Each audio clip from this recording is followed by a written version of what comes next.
እኔ ደስ በሚል አሁንም ደስ ብሎኝ ነው የሰማሁት። ምንም እኔ የቆረቆረኝ ነገር የለም። በጣም ይቅርታ አድርጉልኝ። የአባታችንን እንስማ። ልስፋና ላሳያችሁ። እዩት። ይሄም ፕሮቴስታንት ነው። የፈሰሰው ደም የማን ነው? ስጋን የለበሰ ከሷ ነው። የሷ ደም ፈሷል። ምንድን ያሉት? ስጋን የለበሰው ከእርሷ ነው። የሷ ደም ፈሷል። አባታችን ቆይ እንቀጥለዋለን ቪዲዮውን። ስጋን የለበሰው ከእርሷ ቆይ ሰሙ ይኸውልህ፣ እኔ ሁለታችንም የምናወራው ስለ ቤተክርስቲያን ስለሆነ የሚያለያየን የሚያጣላንም ነገር የለም። ጠበቃ የምናደርገው ቆር የምናደርገው የቤተክርስቲያን ትምህርት ነው። ይኸውልህ ስጋን የነሳው ከእርሷ ነው። የስ ከእሷ ነው የነሳው። የስ የነሳው ከእርሷ ነው። የስ ትክክል። ቀጥሎ ያለው ቃል አባታችን ቆይ አንዴ፣ ያ የተቆረሰው ስጋ ከሷ የተነሳው ስጋ አይደለ እንዴ? ከሷ ከነሳው በኋላ መለኮት የተዋሃደው የስግው ቃል ስጋ ነው። እሱ ጋር እንመጣለን አባታችን፣ እሱ ጋር እንመጣለን። እና ያ የተቆረሰው በቀራንዮ የተቆረሰው ከርሷ የተነሳው ስጋ ነው ወይንስ አይደለም? ከርሷ የተነሳው ነው አይደል? ስጋ ስንት ጊዜ ነው የምናገረው? ሰሙ አሁን የተነሳው ስጋን ከፍሎ ከስጋዋ ስጋ ከነፍሷ ነፍስ ነስቶ የነሳውን ስጋ ተዋህዷል። ሲነሳውም ሲከፈልም ሲዋሃድም አንድ ጊዜ ነው። ዛሴ ከነሳው በኋላ ያ ስጋ አምላክ ወሰብ የሚባል ነው የነሳው ስጋ። ከዛ በኋላ ላይ ያ ስጋ ልክ ከመቤታችን ከነሳው በኋላ ያለው ስጋ አምላክ ነው። ወላጤ የለበትም ማለት ቃል ነው። አምላክ ወልድ አምላክ ነው ያ ስጋ አባታችን።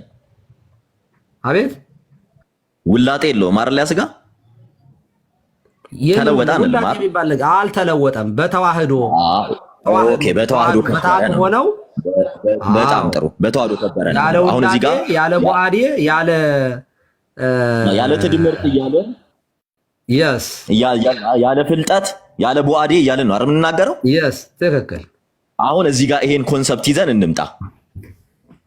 ያ በቀራንዮ የተቆረሰው ስጋ መለኮት የተዋሃደው ስጋ ከማን የተከፈለው ነው? ከድንግል ማርያም አይደል?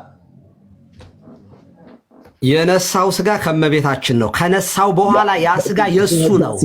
ከሱ በኋላ እንደዛ እያልን ያለ አባቴ የሱ አይደለም ሳይሆን እኛ እያልን ያለ ነው። ያ ተከፍሎ ቀራንዮ ላይ የዋለው ቀራንዮ ላይ የፈሰሰው ስጋ የስግው ቃል እንጂ የመቤታችን ስጋ ፈሰሰ አይባልም።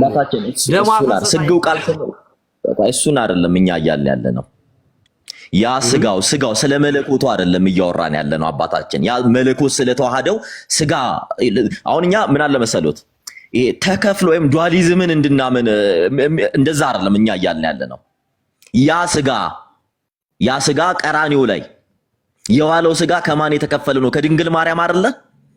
መለኮት የተዋሃደው ነው። ከዛ በኋላ ለብቻ ስጋ የሚባል መለኮት አልተዋሃደውም አባታችን አላለም። መለኮት አልተዋሃደውም አላለም እኮ። ያ የድንግል ማርያም ስጋ አይደለ ወይ መለኮት የተዋሃደው?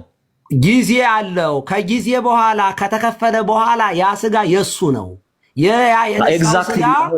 ቆይ ስማኛ፣ ከነሳው በኋላ መለኮት ከተዋሃደው በኋላ የእመቤታችን ደም ፈሰሰ የእመቤታችን ስጋ ተቆረሰ ብለህ ማለት አትችልም። እኔ ደሜ ሲፈስ የኔ ነው እንጂ የእናቴ ደም አይደለም የፈሰሰው። እኔ ስሞት የምሞተው እኔ እንጂ እናቴ አይደለም።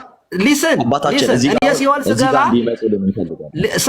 ሰሙ እየሰማኛ እያዳመጥከኝ፣ እኔ ሲኦል ስገባ እኔ ነኝ ሲኦል የምገባ እናቴ ሲኦል ገባች አይባልም። እኔ ገሃነም ስወርድ እኔ ገሃነም ዲበኩሉ ገሃነም ወረደ ይባላል እንጂ እናቴ ገሃነም ወረደች አይባልም። ቀራንዮ ላይ የፈሰሰው ስጋ መለኮት የተዋሃደው ስግው ቃል ነው። አምላክ በስጋ ሞተ ነው ምንለው። አምላክ ሞተ እንላለን እኮ በስጋ ሞተ በስጋ ነው ምንለው። ጥያቄያችን እሱ ጋር። ስለዚህ ከተዋሃደው በኋላ ያ ስጋ እኔ ባይ ከሆነ በኋላ ልጅ ነው ትለዋለች። አዎ የእሷ ልጅ ነው። ምክንያቱም ከስጋዋ ስጋ ነስቷል፣ ከነፍሷ ነፍስ ነው የነሳው እንጂ ቀራንዮ ላይ የፈሰሰው የማርያም ስጋ ነው፣ የማርያም ደም ነው የምንቀበለው። የማርያም ስጋ ነው፣ የማርያም ነፍስ ነው ወደ ማለት ስለሚወስድ አይሆንም ነው። እሱ ጋር አልደረስንም አባታችን። እኛ አሁን ዱአሊዝም አማኝ አይደለንም፣ በተዋህዶ አማኝ ነን አይደል? በተዋህዶ የከበረው የድንግል ማርያም ስጋ እንደሆነ እኛ ሁላችንም ኦርቶዶክሳውያን እናምናለን አይደል? አባታችን ሰሙ ዝም ብለህ ጉንጫ አልፋ ክርክር አታርግልኝ። አሁን ወደ ክርክር ከሄድን መጽሐፍ አምጣልኝ እንደዚህ የሚል የማርያም ስጋ ነው የቆረሰው፣ የማርያም ስጋ ነው የፈሰሰው። ቆይ ልስን ወደ ክርክር ምን ሄድ ከሆነ የፈሰሰው የማርያም ስጋ ነው የሚለው መጽሐፍ ማስረጃ አምጣልኝ። እኛ የፈሰሰው የማርያም ስጋ ነው የሚለው ቦታ ላይ አልደረስንም። በቃ እሱ ነው ሌላው አይደለም። ለምን የነሳው ስጋ ከሷ ነው አይደለም? ማረም ክርክሩ የነሳውማ ከሷ ነው። ጨረስ ነው እኮ ክላሪፋይ አድርገለት ክርክር እንዳይሆን።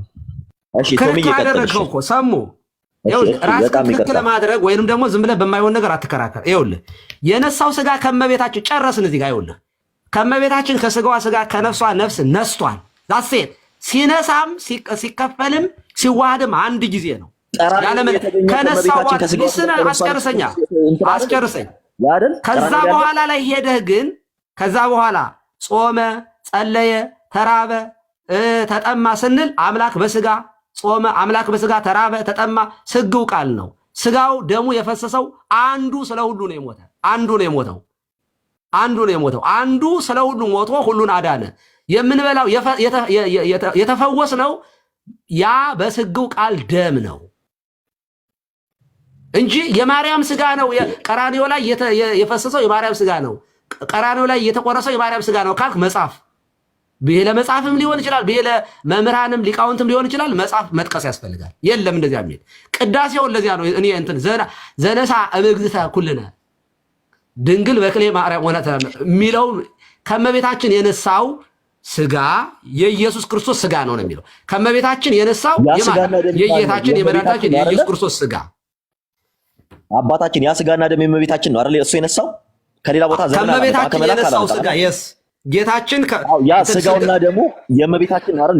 ሌላ አባት የለውም፣ ምድራዊ አባት የለውም አይባልም። ስጋውና ደሙ የመቤታችን ነው አይባልም። መለኮት የተዋሃደው ነው። እሷ ደግሞ መለኮት አልተዋሃደም ሳይሆን ምን አለ መሰለህ አይባልም እያልን አይደለም እኛ እዚህ ጋር አሁን እኛ ተረጋግተን ለመግባባት አሁን በደንብ እየሰማናችሁ ስለሆነ ነው። እኛ እያልን ያለነው ያ ስጋና ደም የእመቤታችን አይደለ ወይ? ከሌላ ፍጥረት ነው ያመጣው። ያ በተዋህዶ ያከበረው የእመቤታችን ስጋና ደም አይደለም ወይ? አይደለም በሉን። እኛ አቋም እንያዝ። ከዛም በኋላ አሁን እየተጠየቀው ሌላ ነው። በደንብ ስማኝ፣ ልመልስልህ። ስማ፣ የነሳው ስጋ የማን ነው? ከእመቤታችን ነው የነሳው። ከነሳው በኋላ ግን ያ ከሌላ የነሳው ስጋና ደም የለውም ማለት እሱ መለኮት ነው። ሰሙ ማዳመጫ የለም እንዴ? እሺ ቀጥሉ። እሺ ያዳመጥከኝ ሌላ ሰው እኮ ሊቃውንት እኮ እዚህ እኮ ያሉ እኮ እኔ እናንተ እኮ የምንከራከረው ዝም ብለን እኮ አይደለም እኮ መምህራኑ አሉ እዚህ ጋር ሊስን ያ ስጋ ከማን ነው የነሳው ተብለህ ከተጠየቅ ከእመቤታችን ከድንግል ማርያም ከነሳው በኋላ ያ ስጋ የማን ነው? የስግው ቃል አምላክ ወሰብ ነው የሚባለው።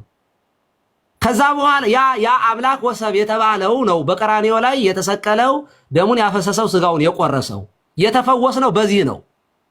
መለኮት በተዋህደው በሩቅ ቢሲ ደም አልተፈወስንም።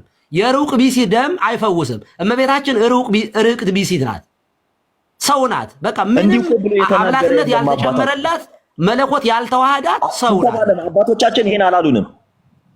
ጳጳሱም ቆሞስም አላሉንም። እርሷውን ያሉትን በፍጹም አላሉም። እንዲህ አይነት ሐሳብም የላቸውም።